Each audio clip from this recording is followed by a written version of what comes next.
Section 1. You will hear a telephone conversation between an employer from the Wild Dune Spa and Resort and an applicant. First, you have some time to look at questions 1 to 5.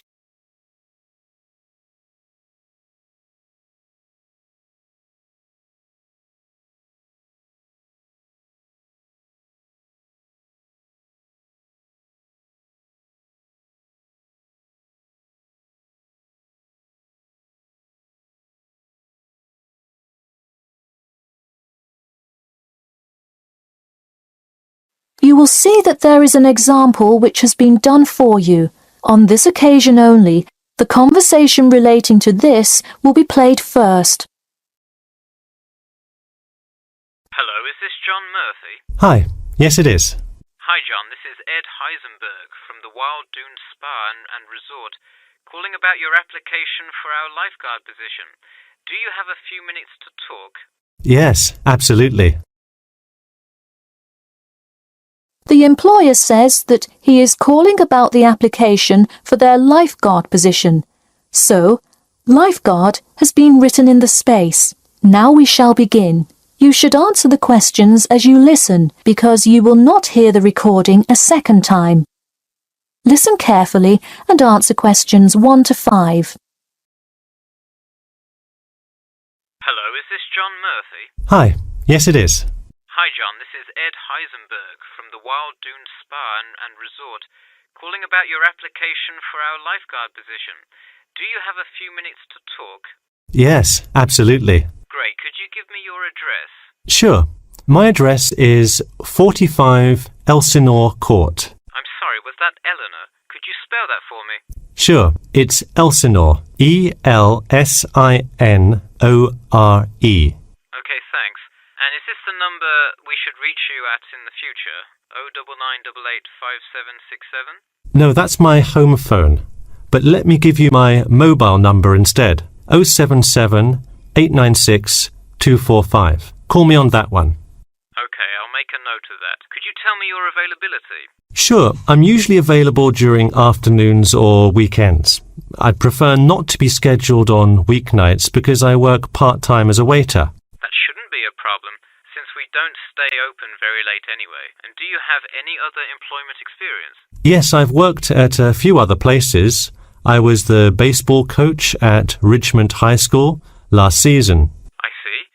And do you have any other experience that you would like us to note on your application? Yes, last year I worked at the beach as a rescue diver. Rescue diver? That sounds intense.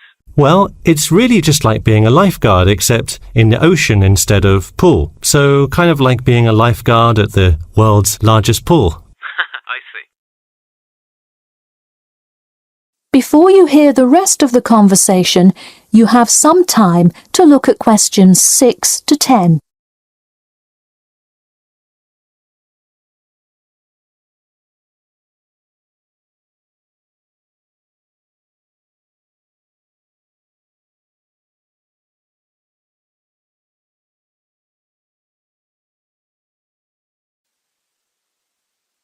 Now listen and answer questions 6 to 10. So could you tell me about the relevant skills you have? I'm guessing a lot given your experience. I'm CPR certified and have 2 years of diving experience. Great, it sounds like you are well qualified for this position. When does your CPR certification expire? I think in November, but let me quickly check my CPR card. Actually, it expires in October. Okay, so regardless, you have it through the end of the summer. When is your ideal time to work? Since I work in the restaurant on weeknights, I like weekends best, specifically Saturday mornings. I see. We do already have a lot of staff available on Saturdays, but I do need an early morning shift lifeguard. How early could you work Saturday morning? I can get there by 6 o'clock if need be. You'll be happy to know we open a little later than that, but I'll put you down for Saturday mornings here. Oh, awesome. I can't wait to get started. How about you come in next Saturday, the 12th? That sounds good. Great. We can figure out other shifts for you to work when you come in then. One last thing, just out of curiosity, where did you hear about us? I heard your ad on the radio while I was driving this morning. You know, I think you're the first person who has responded to our radio ads. It's almost always people who have seen us in the newspaper. Yeah, I don't have time to read through the newspaper every morning. I've plenty of time in the car to listen to radio ads. That makes sense. Well, thanks for your time, and we'll look forward to seeing you on the 12th. That is the end of section 1. You now have half a minute to check your answers.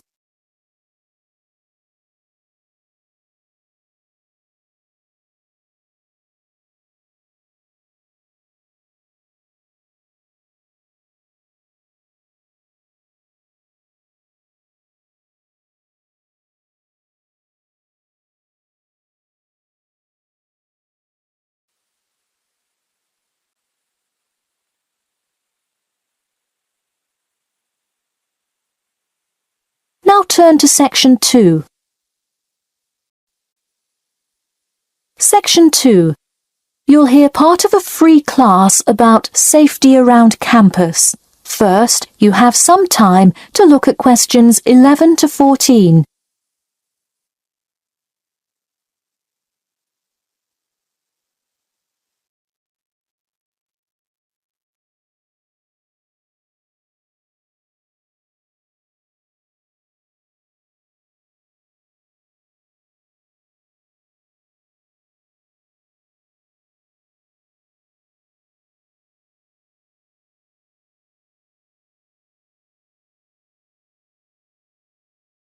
Now, listen carefully and answer questions 11 to 14.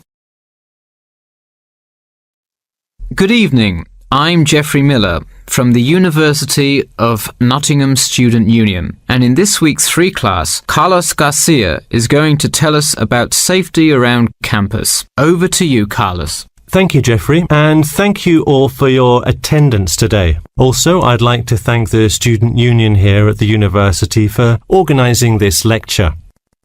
Well, I've been serving and protecting the City of Nottingham for over 20 years now as a member of the police department. Does anyone know what type of crime is the most prevalent on campus? I heard someone say drugs and alcohol. That actually isn't too much of an issue. Violence? Nope. Actually, the biggest thing we worry about here is theft. The nature of crime on Nottingham's campus is quite different from that of the surrounding areas. Crime rates across the East Midlands are very difficult to control. We'd like to see the rate stay the same for this calendar year, but it has been increasing steadily over the past 3 years. On campus, however, I'm happy to say that the overall crime rate has fallen this year. You wouldn't think so if you've seen the extremely exaggerated stories in the media. The media has done nothing but cause more concern about crime in our area. Even the crime shows you see today are a little bit far-fetched, but at least viewers know they're not real events. We'd really like to see more factual news articles out there so the public can have a rational sense of the safety level of our society. Before you hear the rest of the talk, you have some time to look at questions 15 to 20.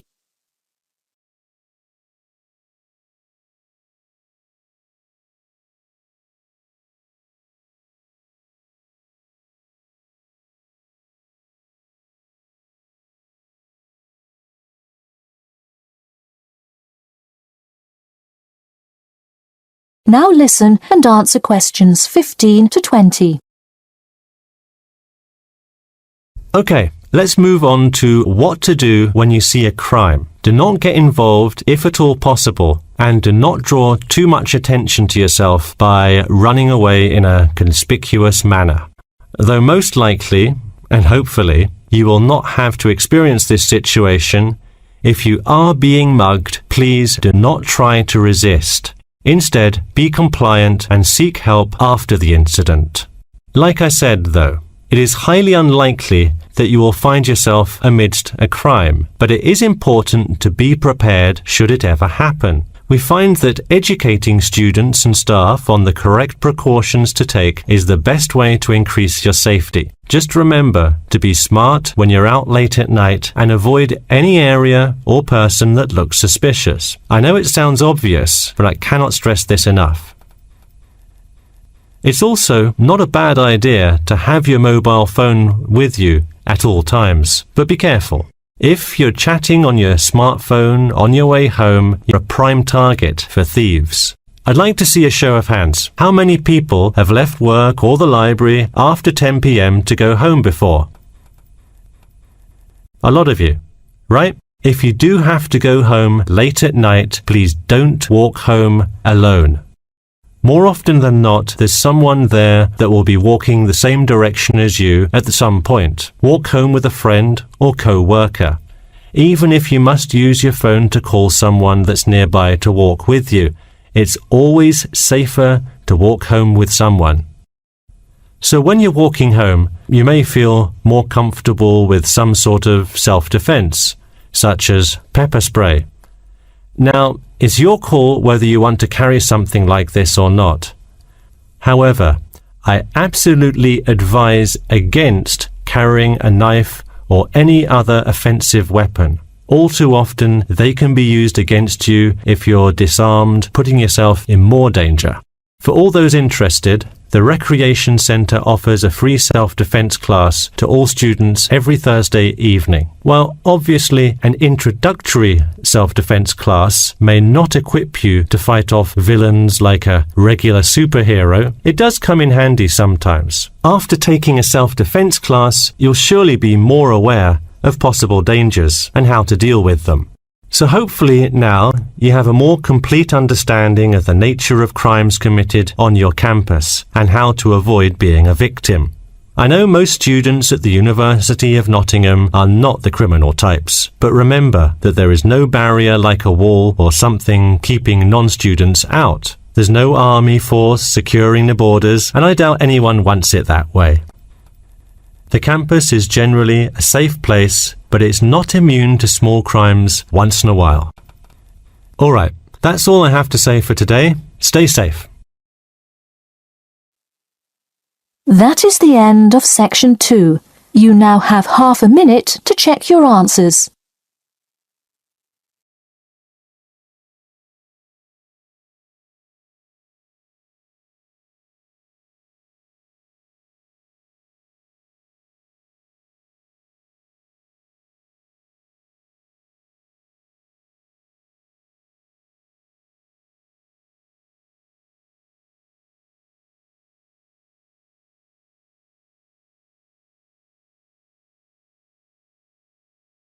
Now turn to section 3. Section 3. You will hear a student called Bobby talking to his tutor about the research project. First, you have some time to look at questions 21 to 23.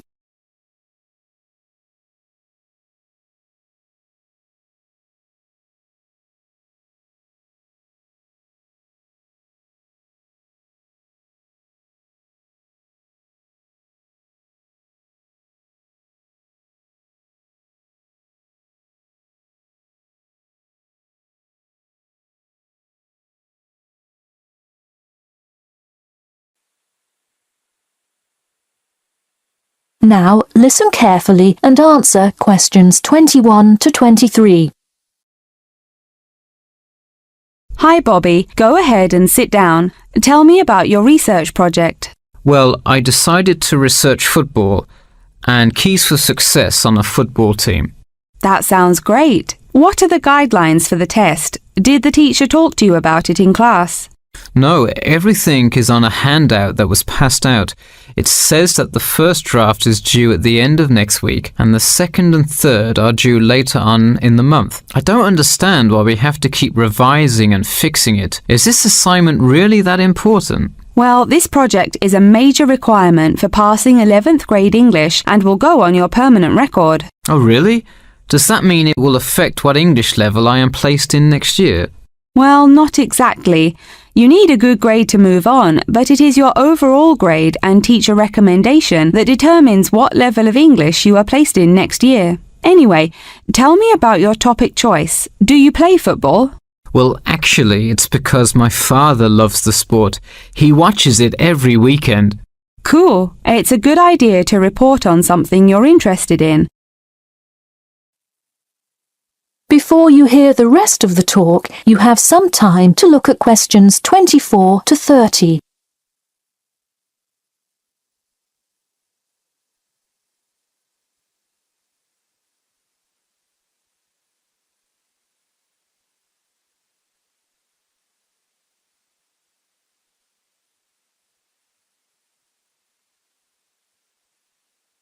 Now, listen carefully and answer questions 24 to 30. I see you worked hard calling players and the head coach to talk, so let's see what information you got. Well, you have to listen carefully to the first call on the recording. It's really hard to hear because the background noise is louder than the person's voice. Yes, it is a bit tough to discern. I'm afraid the player's answer is too short as well. You will have to interview him again and try to get him to give a better answer. Okay, I thought that might happen. I will call him again tomorrow. Moving on, let's look back at this question. You asked, tell me about a time when you learned a major life lesson through playing football and explain how that has shaped the person and player you have become now and how you hope to pass on that lesson. It is a great idea for a question, but in an oral interview it is far too complex. I would advise you to break it up into multiple parts to get a better response. I guess you're right. I wouldn't want to have to provide an answer to a question like that. I will simplify it. I found that when I asked players this question, it took too much time because they were struggling to answer the question completely. In fact, this is the question Joe Billings was answering when the tape ran out. He did tend to ramble on all the questions, didn't he? He sure did. I would recommend that when you go back and interview players again, that you use a more sophisticated recording device. This recording is spotty, which indicates that the equipment wasn't working consistently. Okay, I guess it probably wasn't the best idea to use the sound recorder on my phone. Hey, could you give me some feedback on the content of the report itself? Sure, let's start by focusing on your topic. While I like that you chose to cover football, it seems inexplicit.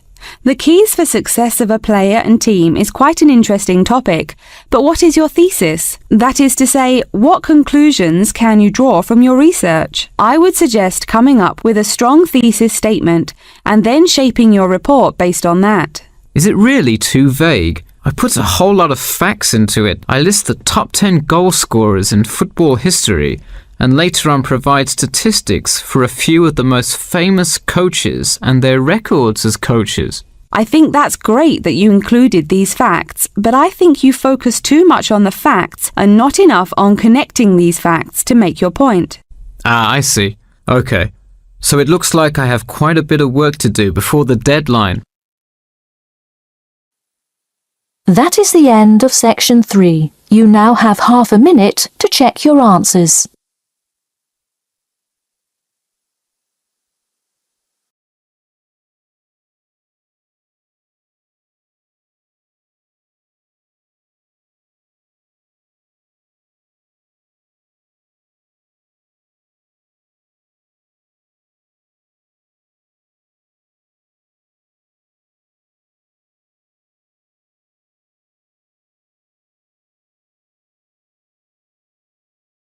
Now turn to section 4. Section 4. You will hear part of a lecture about how to give a quality speech. First, you have some time to look at questions 31 to 40.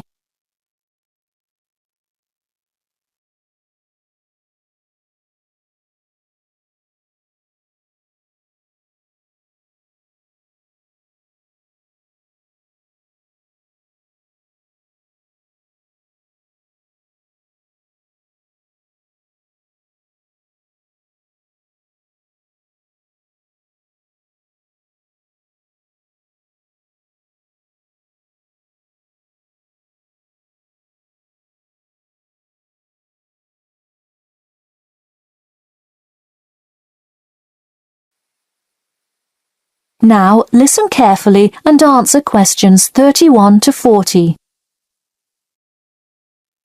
Good morning. Today I am going to cover the daunting task of giving a quality speech, a thought that makes most of us cringe. In fact, 90% of all people feel nervous about public speaking, about 10% of whom are described as genuinely terrified. Hopefully, when we are finished here today, you all will be in the 10% of the population who do not feel nervous at all. Did you know that lecturers tend to get more nervous if the speech they are giving is an important one? It makes sense, right? You probably wouldn't be nearly as nervous to address your residence hall about the proper use of the recycle and compost bins as you might be if you were asked to give the graduation speech to your entire 5,000 student class. So what is it that makes some people completely comfortable in front of crowds? Some people think that the ability to give a good speech is a gift that others are simply born with. This is almost never the case. Public speaking can be learned with practice. The first most important thing you can do to improve your confidence in delivering a speech is to prepare a quality speech. Honestly, while the content of your speech is relatively important, the audience will really only remember the last sentence you say. It is a good idea to structure the rest of your speech to lead up to this last point to really drive your message home. This is a good way to ensure that your speech is well organized.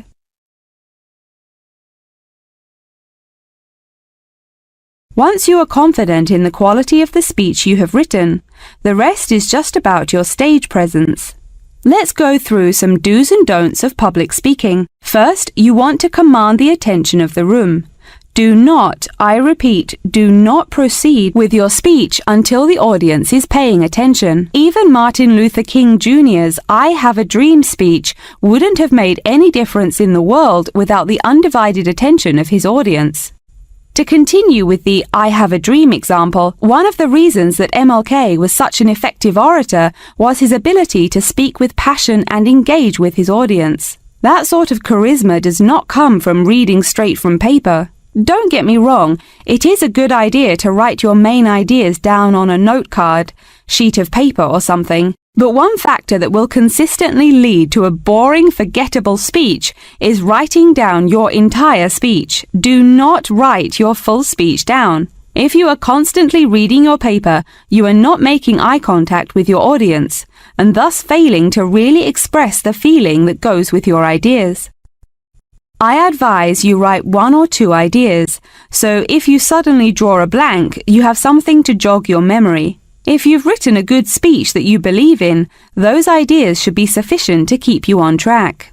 Once you have those ideas written down, give your speech a few practice runs in front of the mirror, into your sound recorder on your phone, or with a friend before it comes time to address a crowd. That way, you can hear how the ideas come across, make sure there are no abrupt transitions, and find out whether you are talking too fast or too slow. Timing is important. Make sure you time yourself beforehand to see how long your speech is. That is pretty much it. With practice, you'll be able to deliver an expert speech that engages and even maybe inspires your audience. Just remember, speak with emotion. No one wants to listen to someone reading from a script.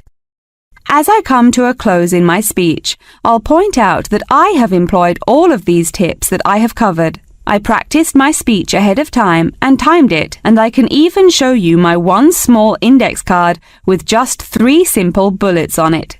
It's as easy as that. That is the end of section 4. You now have half a minute to check your answers.